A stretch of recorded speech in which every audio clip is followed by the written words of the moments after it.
The fact that we have such deep wisdom and such deep power. And I feel like women have kept their voices quiet and not shared the greatness of who they are. And I absolutely know that it's changing as we expand our consciousness, as we tap into even just our natural intuition. Like, women are born to be intuitive. And they say that women are the messengers of God because of the fact that we have such this innate connection. And with the world that we live in today, I think it is so important that women start connecting deeper to themselves and find out what they're here to do and who they really are and start using their voices. And I think when women have that power and have that awakening and get to really experience who they are and share that with the world is drastically going to change. Hello, welcome to Women Awakening. I'm your host, Cynthia James, and I get the honor to introduce you to fabulous women, extraordinary women, in fact, from around the globe, because they step forward to share their wisdom and their courage, their gifts, their stories, and their dedication to uplifting the well-being of women everywhere.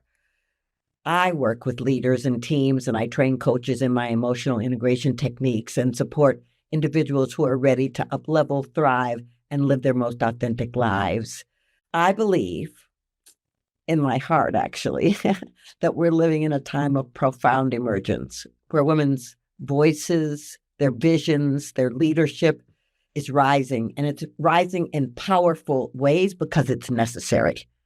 I'm deeply grateful that I get to be a space, a conduit, where I get to introduce you to these remarkable change makers, because their stories of transformation, resilience, and impact are here to inspire you. You can find Women Awakening with Cynthia James on every podcast platform, as well as video on YouTube. Please share these conversations, subscribe, and leave a review. Listen, your reviews truly make a difference in helping us reach more women around the world. You can also connect with me personally by my website, cynthiajames.net. I have a newsletter, a vibrant private community, and many offerings to support your full expression in the world. Because listen, I'm very clear that you're here to shine. So let me introduce you to my guest today. Her name is Carrie Cardozo. She's a master psychic leader, a master healer, an energy worker, an author, a podcast host, and the creator of Soul and #1 Psychic Development Community. What I love when I was reading her bio, it says Carrie is a clear channel. She's able to connect with anything in the energy world and reads energy with 100% accuracy. It says here that she's known as the psychic's psychic. She's the one other psychics seek out to validate their channeling, expand their gifts, and bring deeper clarity to what they aren't able to see. So she works with experts and authorities and leaders. Her purpose is to tap you back into your truth and activate your gifts to the greatest level possible, allowing you to make the impact in this world that you came here to make. Wow, Carrie, thank you so much. I'm so grateful that you're here. Thank you for having me. Really appreciate it and look forward to this conversation. I love what you do. Just listening to you share and open this, amazing, amazing. Thank you. Well, I want to just start with how you grew up and where you grew up. You know, most of the people that I speak to who have these kinds of gifts have had them from the beginning, even if people didn't get it. Yeah. And I really did. I had them from birth. But the really interesting thing that I think a lot of people relate to is that I actually didn't realize that I had the gifts. I thought everybody saw life the way I did. So I grew up in a family where I have a special needs brother, and my mom owns her own company, and she was just like any normal mom is, super busy, running a business, taking care of my special needs brother. And anytime I would say like, there's a lady in the house, she'd be like, okay, that's fine. You know, like I'd wake up in the middle of the night and be like, there's a guy in the hallway. And she'd be like, okay, it was just a dream. Go back to bed. So like I was never really invalidated. It was just like, okay, that's great. Okay, that's great. Um, Even as a 5-year-old, I can remember my best friend passed away from cancer. And I used to tell my mom, I used to say, well, I'm going to play with her. And my mom would be like, okay, like just thinking it was like my imagination. I was just making things up. Um, and then when I was, and I really did, like there was some times when I could see everybody's energy. I would see visions of my future, but because I was never told no. And my mom was always like, okay. I always thought that everybody, like, this was just normal. I didn't realize that I had psychic gifts. Like, I can remember being like, God, I wish I could talk to dead people one time because it didn't seem, it was never told that I was psychic. I never actually realized it. It was just doing life. Um, and then when I was 27, I had had a lot of like things that had happened, and I was kind of disappointed in myself. I was 27 or 28, had 3 kids, and I was on the verge of divorce. And I was talking to my best friend, and I was like, I'm just so disappointed. She's like, girl, like things happen. And I said to her, I know, I don't even know why I'm upset. We all know what our future is like. And she's like, excuse me? And I was like, well, we all see our future. And she's like, no, we don't. I'm like, yeah, like you've not seen all the important things that have ever happened in your life. Like you saw them when you were little. And she goes, no, what are you talking about? I'm like, yeah. And I listed off all these things that I had seen when I was little. Like I was told when I was little would happen. I again thought everybody did that. So my gifts were never shut down, which was really beautiful. But I also wasn't focused on growing them. I literally was just living life in the energy of like what I was born in and what I was told to do. So I never felt different. I never felt weird about it, which a lot of psychics will say they did, that they shut their gifts off. And there probably is a time when I didn't use them as strongly, but I never really shut them off. Well, okay. So once you started realizing that everybody wasn't doing what you're doing, what was it that catapulted you into exploring it deeper? Because for you to become the psychic Yeah. means that you've gone down some paths here.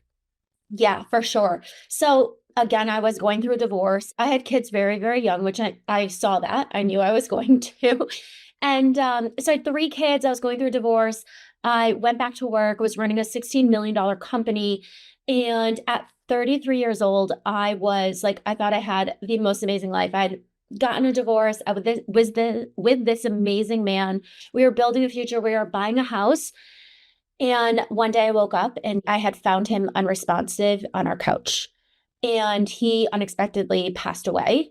And it sent me into this whirlwind. Like when my best friend, who was my cousin, had said to me, not everyone's like that. I kind of just buried myself in my life. Like I didn't dive into my gifts.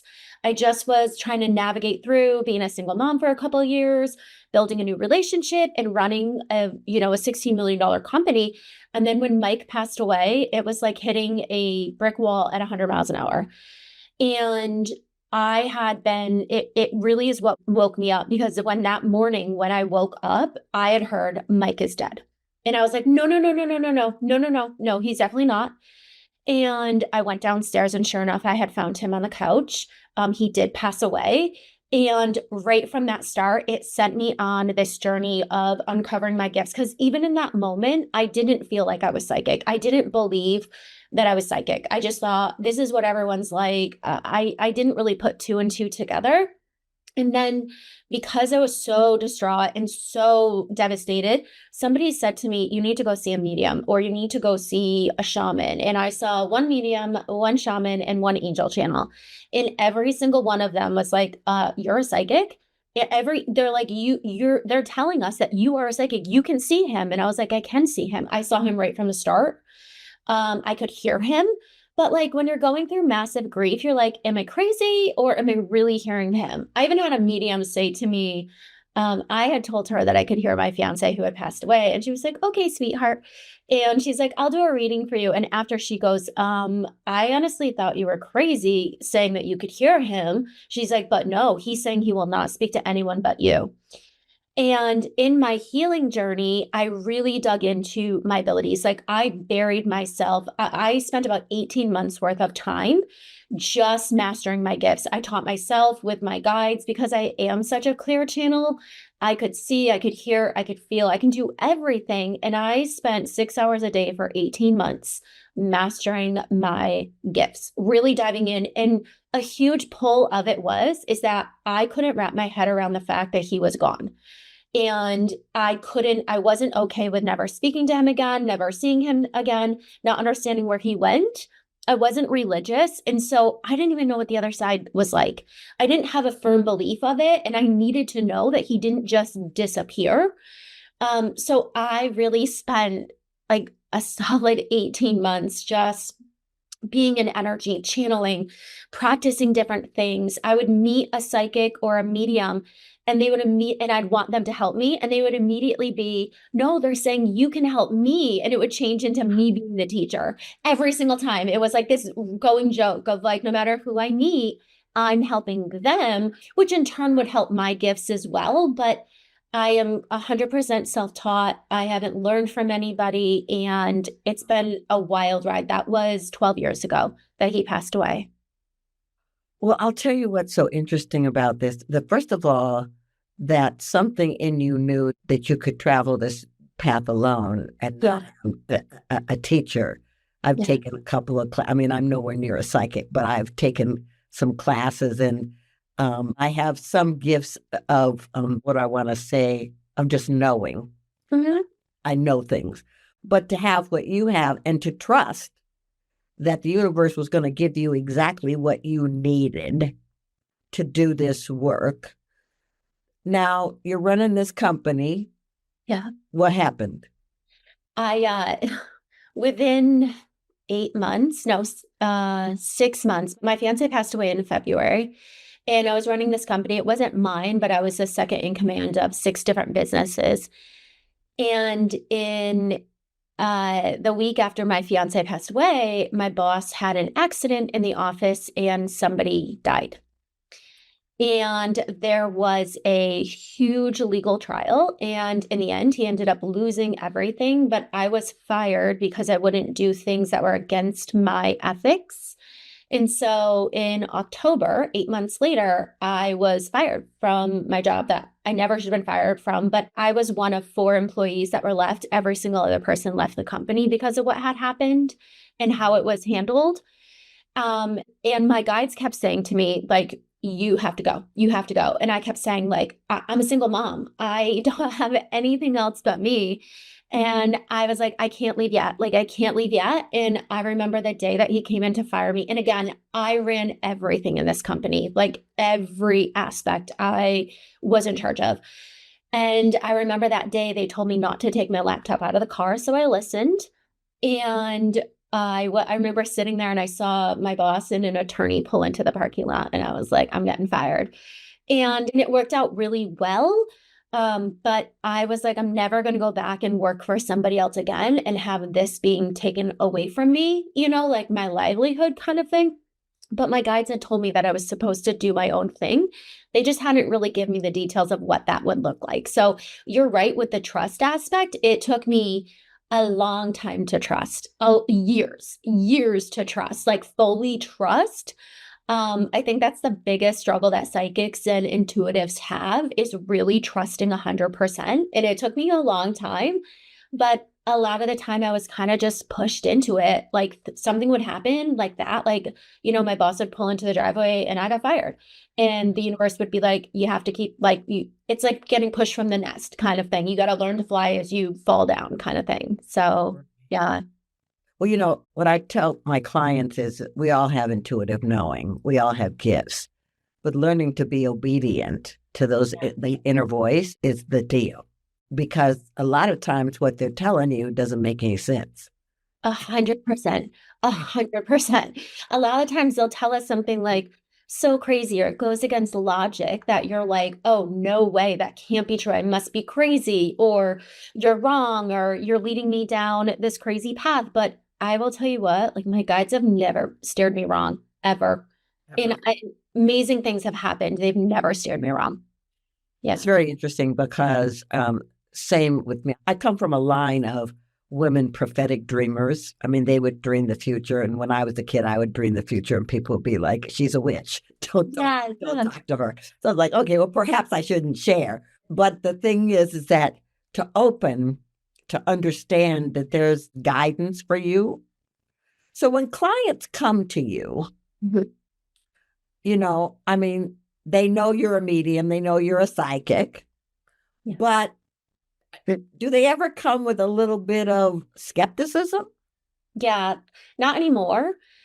But in the beginning, they did. And it's interesting because I come from a corporate background. The majority of my connections when I first started my business were bankers, investors, realtors, lawyers, doctors, and mostly male, primarily male.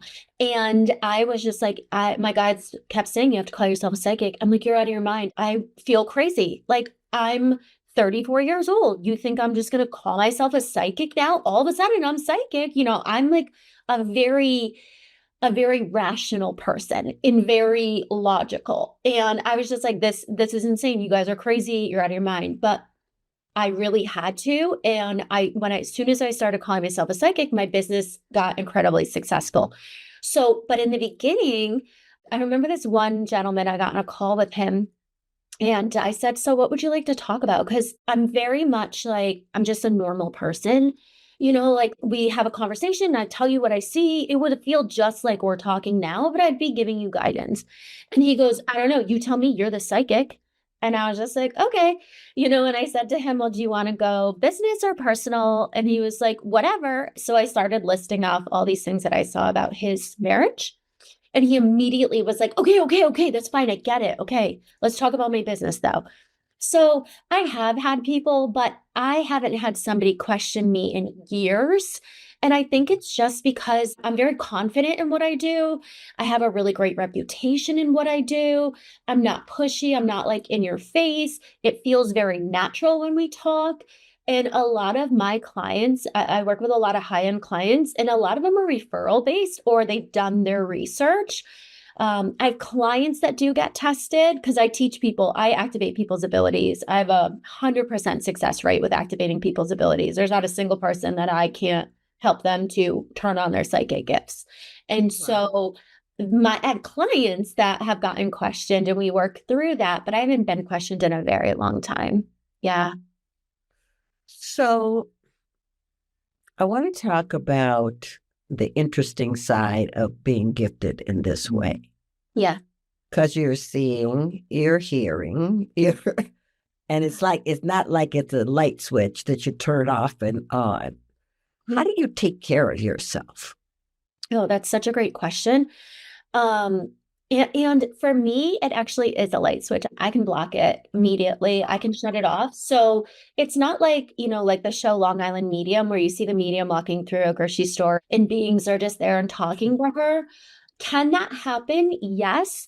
But like last night, I had a session with a client, and right before I came up to my office, I walked through my living room and to come upstairs, and I saw there was a gentleman in there, like a spirit, not a real guy, a spirit. And I just acknowledged and I was like, all right, I'll speak to you later. I had a big course I was teaching 2 hours, and then I had a huge 2-hour session. So it was about 5 hours later. And in the middle of my big session, I heard it was just this knock. It was like a hello, like a knock on the door. And the gentleman who had been in my living room is now standing in my office. And I was just like, okay. I was like, oh, I'm so sorry. My client was like, what? I was like, there's just a guy walked in. She goes, like a real guy? I'm like, no, like a guy, but I'll talk to him later. But that doesn't happen often. So I can shut them off, but energy maintenance is so crucial. Like I look at my energy all the time. I make sure that I'm not holding other people's energy. I'll do cleansing of my energy, reworking of my energy. I up level my energetics. I will check my energy minimum twice a day. Like when I get up in the morning, I restructure my energy before I go to bed. I'm really good at not taking on people's energy during like a call or a session. But if I feel like I did, I'll clear it.